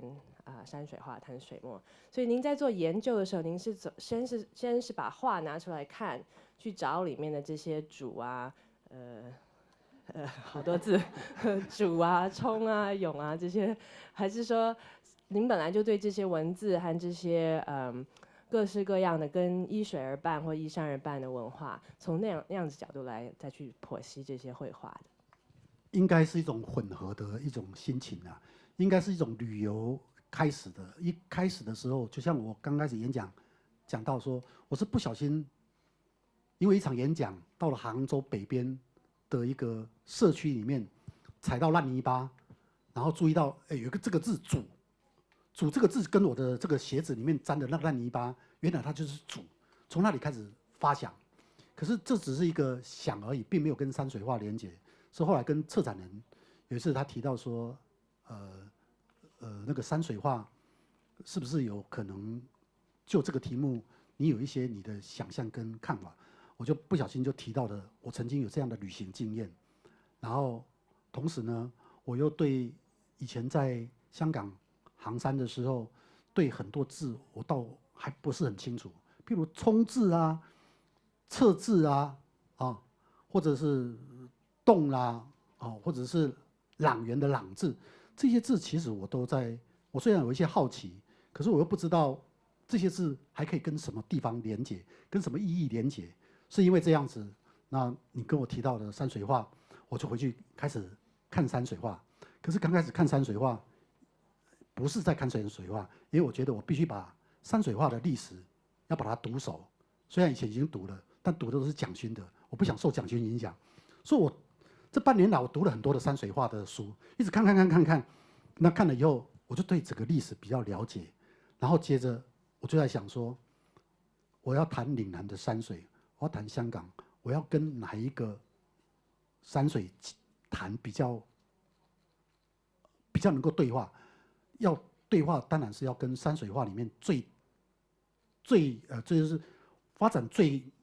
精致、最细腻或最精彩的部分，就是南宋的山水，那就跟杭州，那又跟主字，觉得很有意思，我就试着从这里开始去找、去摸索，然后发现哇，除了这个主字之外，不得了，还有很多字我怎么都不认识，或者光是主字越挖，发现主字好多，甚至主字还可以发展出很多过去的文学作家没有去写到的主的一些可能性。因为这样子，我就开始想，那冲字，冲有没有冲的美学？葱应该有没有葱林？葱林就是红树林，有没有葱泽？葱泽可能就是葱的咸草的环境，或者葱的实葱，或者是葱的合体或什么，我就开始想这些东西。然后不只是这样子，就刚刚提到的，就会去，那水梯田，那水梯田有什么字可以代表水梯田的环境？就是那个字啊。那我找到了广西有那字，那不对啊。那你广东跟福建应该有一个字是水梯田字，我讲一讲就找到畲字，可是觉得畲字又怪怪的，因为畲字是干旱田，刀火烧根。可是后来我一读一读，发现舍字跟客家人有连结，客家人是水耕田的，水耕田，所以舍字到后来畲这个字就变成了水文化、水梯田的代表字。很多东西就是这样子不断的滚出来。你只是从这个山水画的本来几个字慢慢滚到现在，我就欲罢不能。现在整个满脑子，我刚才跟他讲，我只要看到跟山水画有关的东西，我整个人就回到那个过去了，没办法在这个时候去想事情。刚才我们来讲座之前，刘老师也说他好像被山水画洗脑了，因为好像你一跳进去这个画，你就不断的在里面钻研这个山啊、水啊、丘啊等等的。而且我觉得，以他的这个角度来看山水画，跟从艺术史的角度看就完全不一样了，因为我们可能是在看的是一代，比如说北宋、南宋人他们在不同的政治情况下、不同的社会情况下画出什么样的山水，什么样的是代表的一个风格性。但从老师的这个角度，其实是从一个非常跟土地非常接近的，因为我想您刚刚在说。山水画水，您刚刚讲到跟水有关的字，其实都是水和土之间的一个交融的一个关系。不管是主的文化，你是在说红主还是腐主等等，或者是毛主，随便说，对水跟土的关系。那讲到山的话，您刚刚讲到山其实是比较多和人的关系，就是说我现在也讲不出来那些字，因为真的很像在上国语课。那我想也许在这种这样子跟山水画的关系、跟自然的关系里面，您的著作当中，比如说像3/4的香港啊，或者说您之前在《明报》副刊在星期日的那个月刊周刊里面的这个专栏里面，您都会无时无刻会放一些您自己的写生的一些图片，应该算是草图吧？可不可以跟我们介绍一下您在画这些图片、这些草图的时候是即兴的呢，还是说在行山的时候，可能有照相的呢？回到家里再画，而且那您在这个绘画跟行山跟写作这个中间的这个关系，可不可以跟我们分享一下？好，我刚刚策展人提到的那个画画写生这一部分，我基本上是这样子。如果是植物能够的话，尽量就是能够在台湾采集标本，再回来画画。在香港，我本来想讲这句话，但我怕讲了这句话就被那个渔农署罚款了，我都用拍照，基本上还是拍照比较多，比较多哈。那如果是动物的话，动植物的话，就基本上现在比较好是参考图片。可是你会参考图片里面的动物，尤其是鸟，它的骨络跟羽毛，那个会看好几张，然后去想象，然后你在野外的经验一定会帮助你啊。但我在画这些画的话，基本上都是画比较写实的素描，所以一张画可能要画2-3个小时，但基本上以黑白为多。可是我在画的时候，我就会有一个因为我除了画这个图以外，我在3/4的香港里面还画一些地图。我走过，我就会画一些，譬如说沙劳洞，我走过，我就会把一些我觉得重要的地方，我就画图画出来。可这个会帮助我去思考那个山水画。我刚刚不是有提到那个富春山居图吗？那富春山居图里面，我有一张不解，就是那个泽里面，水滩已经到快要接近水的地方，怎么会有树林长出来，像红树林？我就会对这个很敏感当然，这个敏感可能恐怕是无解。可是我如果这是在香港，我在画一个地图的时候，我画这些小插图的时候，我知道这里有红树林，别的地方没有，我会特别把红树林的地图稍微点出来，让一个行山的人按着这个按图索骥走到这里，他会注意到我为什么要画红树林，因为这里红树林特别多。那这个画红树林特别多的时候，有时候我画的，你走过这里居然没有了，那不是可能也许那个就变化了环境。我这个画图我会有这样子的一种，因为我基本上是一个喜欢做演讲，喜欢或者我喜欢谈事情，喜欢用小风小物去谈一个事情，或从一个小风小物去看那个我自己的图或别人的插图，或者看山水画。山水画里面，我记得有一个画家评论家在谈到一些山水画里面，尤其是北宋的山水的时候，他说那个松树啊，他们就说用那个春啊，或者是点染啊，那个画那个树枝这样一撇一勾，又一撇又一勾，这种画法是哪一种画法？可是我的想法不是，我觉得那是下雪压过以后，树枝断掉以后，第二年又长出来，又压断以后就下来，又雪又下来，又压断，又再长出来，所以它会变成这样子。可是画的人会，画家会说，他这画法是很特别，是这样子的一种画法，就是每一个人的阅读方式、解读方式就不一样。那像我在画它的时候，我就会用一个我自己的生态的知识去画一棵树。它应该长成什么样子？你会看到南宋跟北宋的画的树，连银杏树画的都像樟树一样，但银杏树跟樟树的枝干长出来是不一样。可是山水画家可能画出来的，他可能会用银杏树是三角叶，他画出来是用那种像樟树的分叉。可是我画的时候，我就会特别注意这个山水画的银杏树应该会比较笔直一点点，我就会有这种想法。但这个不能用这样子来谈。一个600年前的画家说你画错了，不能这样讲，只能说，哎，你这个他的画法，你会想象他可能那个时候对这种树不会那么认真去想到它的生长的一种的形状，但我们现在就会比较想到。但是我比较好奇是，刚刚维中提到的这个问题，说岭南的山水画的岭南画派，它的发展是比我们知道的这个不管是北宋或是南宋或是后来的一些画家，他发展出来是不同的画的情境。可是岭南画派的山水画家在画的时候，我不知道他们会不会对这种自然生态的理解或认识，会不会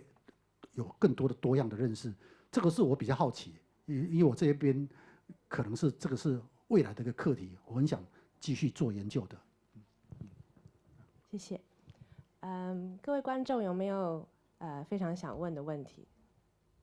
一定有吧？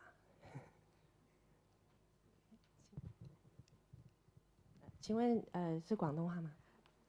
我可以说国语。太好，谢谢。好，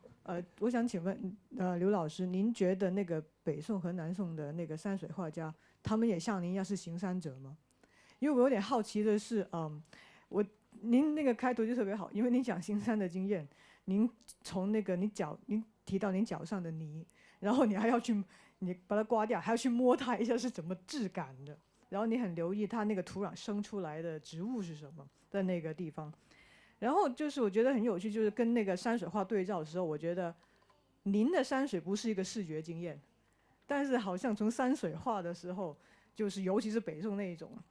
就特别是就那种呈现，觉得他是一个那个画家，他觉得是一个视觉经验，山水对于他来说好像就是一个他离得特别远，然后他。就是当然，那个也跟您刚才提到他那个美学有关吧。我觉得特别苍凉的山的时候，在里面行走未必是一个特别有趣的经验吧。但是在那个可能南方的那种山里面，可能它视觉上，因为它没有那种很 dramatic 的那种形状的时候，对吧？但是走在里面的时候，因为它那种土壤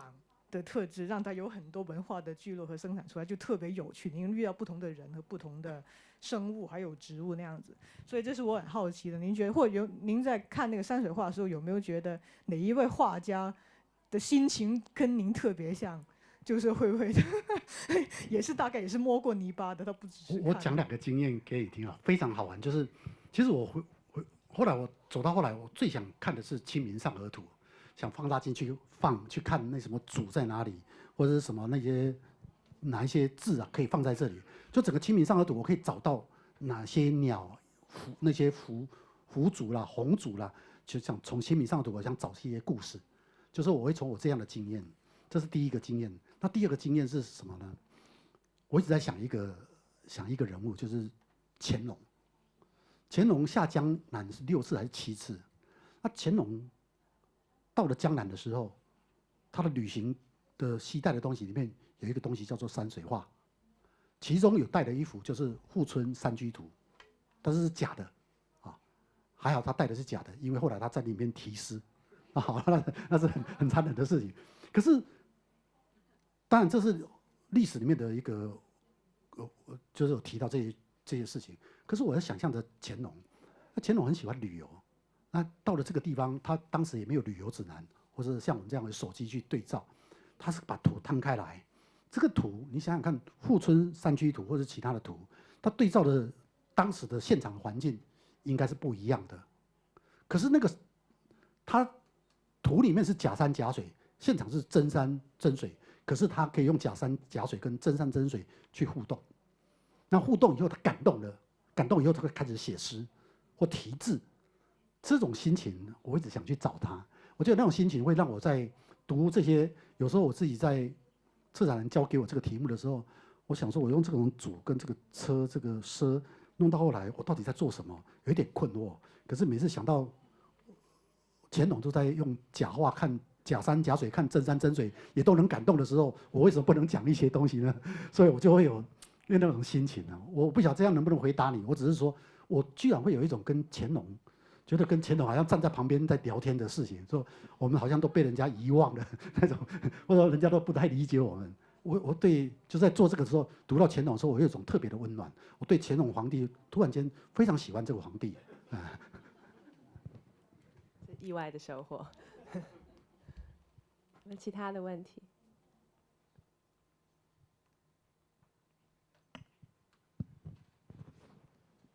唔好意思，教唔教用廣東話？不過好簡單，其實個問題。今日講座咧嗰個題目咧係嶺南山水的新可能啦，或者我等一等先。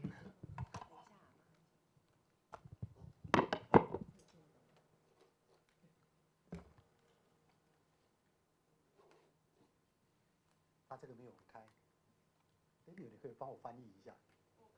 好好。其實很簡單的，我嘗試說普通話，但是我的普通話不太好。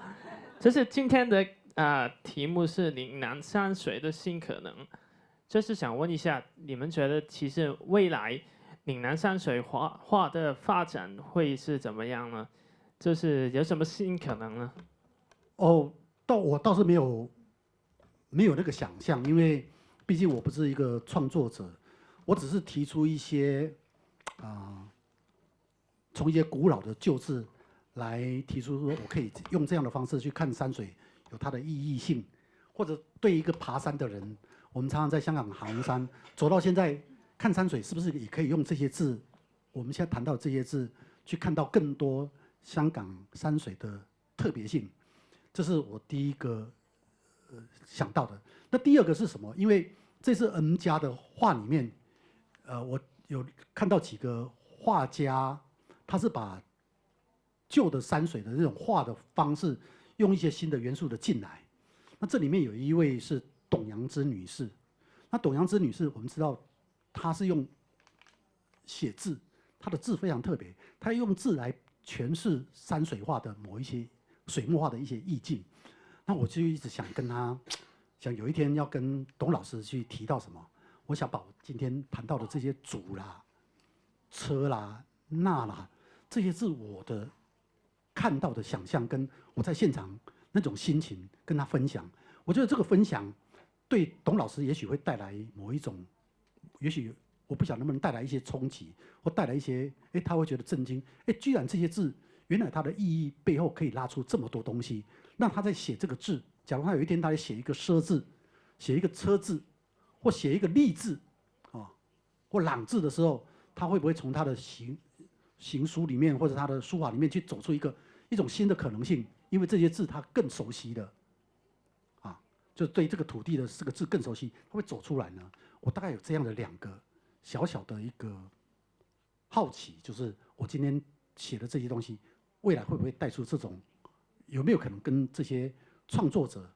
对话，还有跟香港的山水做这样更进一步的对话。不然我在香港走到这里的时候，我就觉得我应该有一个另一种视野来看香港的山水。那个视野在哪里？我就找到这些旧地名，想要去做。所以我今天演讲完了，明天我有机会，我会去香港的书店里面，把所有跟香港旧地名有关的书全部买回家，买回到台湾，好好再重新读一遍。过去没有好好认真读，这次要认真读了。其实许多香港的比较近当代的艺术家，他们他们所谓的山水，其实混入了许多跟城市的关系。你可以看到，比如说像其实年轻一辈的艺术家，或者是说战后成长的艺术家，其实他们看到香港，当然有山有水，有尖的山，有小的丘，但是他们的山水许多混入了。可能是城市森林这种感觉，或者是这种高速公路、高速道路的这种穿梭的感觉。因为其实老师刚刚提到，我不晓得是不是可以转化的来用。北宋的山水是这种大山壮丽、这种壮阔的感觉，南宋就是比较这种比较偏安吧，就是比较休闲的这种闲适的这种文人情怀。那许多香港在二次战后之后的这个山水，其实混入一点，可能是对于住在城市里面，对于这种风景，对于比较 slow pace 这种慢活的一种向往，但是也有些年轻一辈可能作品里面就加入了比较多这种速度的感觉，不知道这是我的观察，但是我觉得也许就是山水画在之前的一种解构之后，到了现代可以有更多的诠释方式的一种看法吧。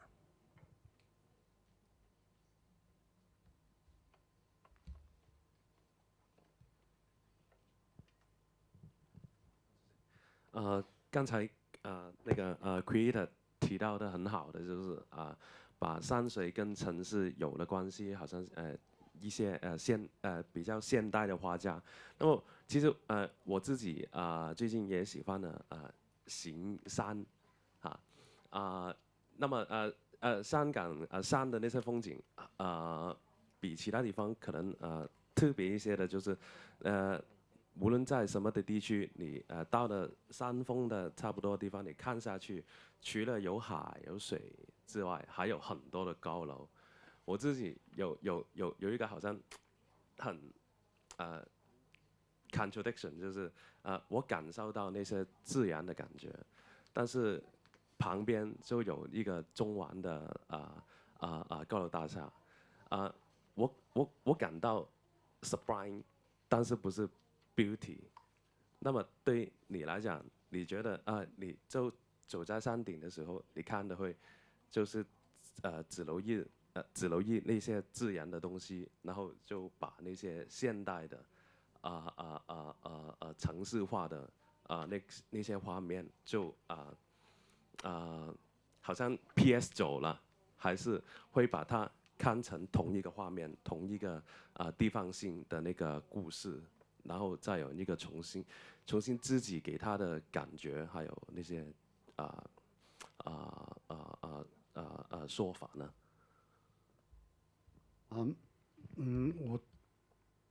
不太能够理解你的意思。不过，当你在提到这个问题的时候，我有想到一个很有趣的一个画面。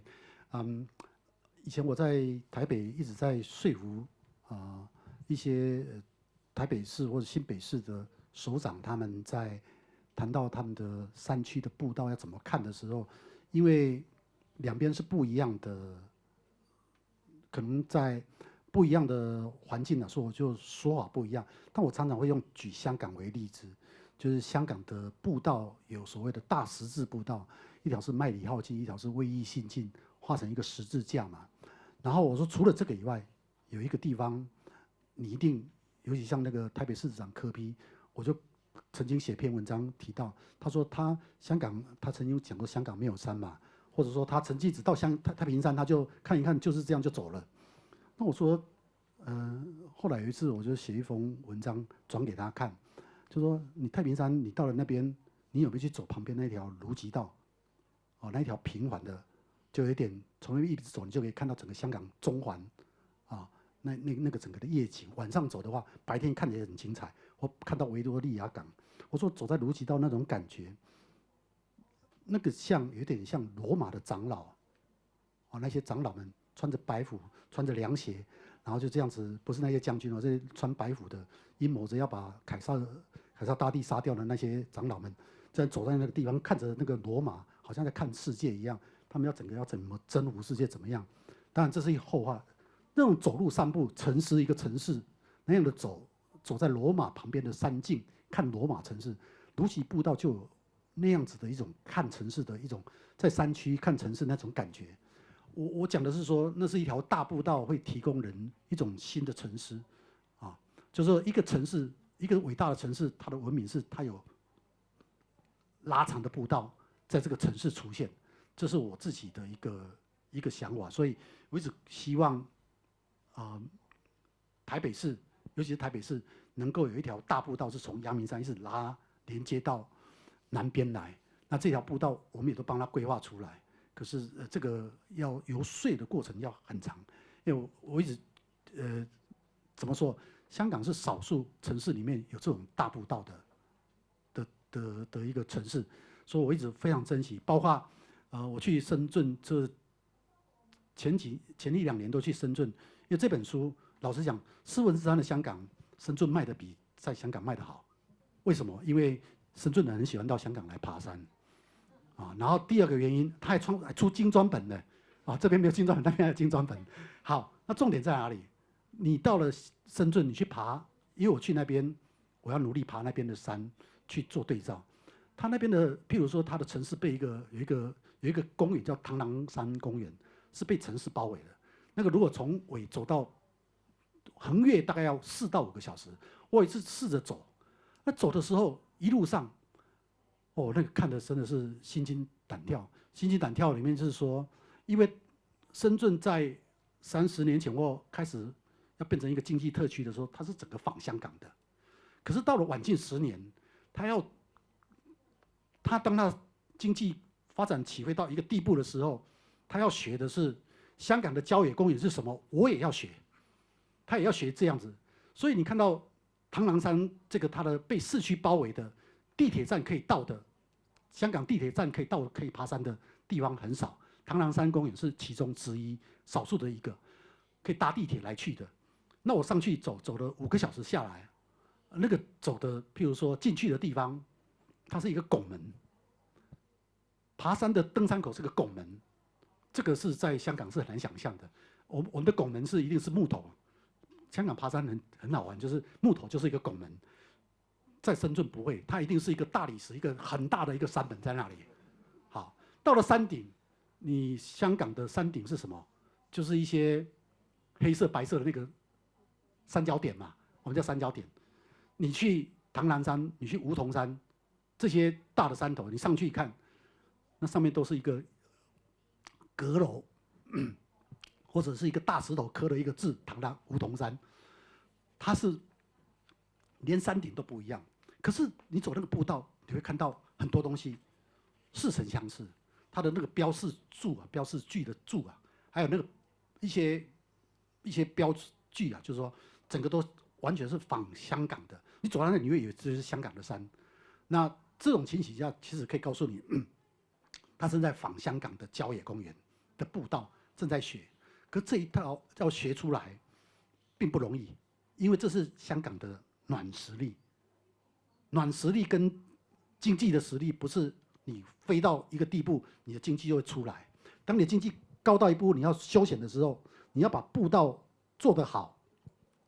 可能是你就不要那个山门了，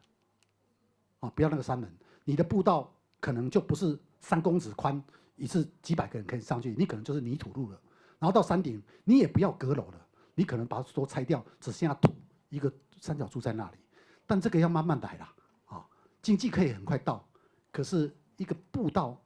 的那一种尊重，对自然环境的尊重，这个恐怕要很长很长的时间慢慢学，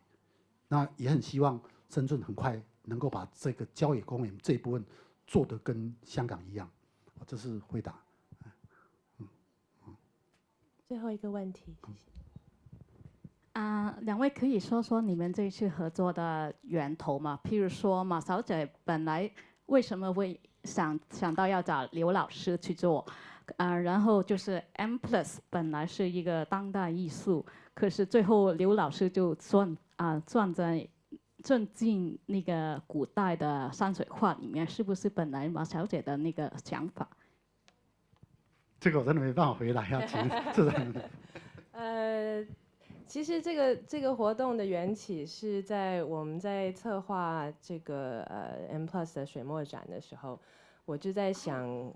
要怎么样用不同的方式让大家能够接触水墨，因为水墨一般来讲，可能大家想到的是，山水画啦、书法等等，可能是一个比较古代的东西。那到了我们希望能够看到的，其实是除了古代的东西外，就是传统的一些说法、传统的画法如何在当代可以做一些新的诠释。那我想当时想要找刘老师，也是因为他的这个行山的书呢，让你感觉到，其实你在山林里面，就是观察自然或者是享受自然的时候，你可以体会到一个地方的美学。其实刚刚老师说的就点到这一点，深圳的爬山的经验，或者是创造一个郊野公园的经验，跟香港的非常不一样。不管是在感官上，或者是在一个对环境的尊重上，其实这也是美学的一种不同吧。所以我们在讨论第一次跟老师接触，在讲这个题目的可能性的时候，我的想法是说，能不能从一个自然生态观察者、一个行山者、一个作家的角度来看山水。那我们也知道，山水是一个非常大的题目，不是只是山水画，其实说穿了是人跟自然的关系。所以如果我们能够从这个角度来看的话，能够诠释山水、诠释水墨的方法可能就变多了。那当然也有一些比较现实的一些想象，就是说刘老师有非常多的读者，他们可能不晓得 M+， 所以呢，我希望能够请到刘老师，然后呢，因此为我们的展览带来一些新的观众，也可以让大家知道说我们 M+ 在构想一些展览活动的时候，期望能够用更多方面的讨论方式来尝试。谢谢。希望老师觉得这个题目还有值得思考的一个，没有太困难，没有让你觉得被山水洗脑是一种痛苦。没有，我真的是在这一堂山水课里面学到很多哈。可能也许3、4年后，说不定就写了一本香港地名探索的书出来了。好，那我想我们今天就到此为止，也谢谢大家星期六这么好的天气，能够跟我们在这里度过一个2个小时的这个讲座。那等一下我们在亚洲协会的门口有巴士可以带大家去看 M+ 的四重若轻的展览。那也谢谢刘老师千里迢迢的来香港跟我们谈话。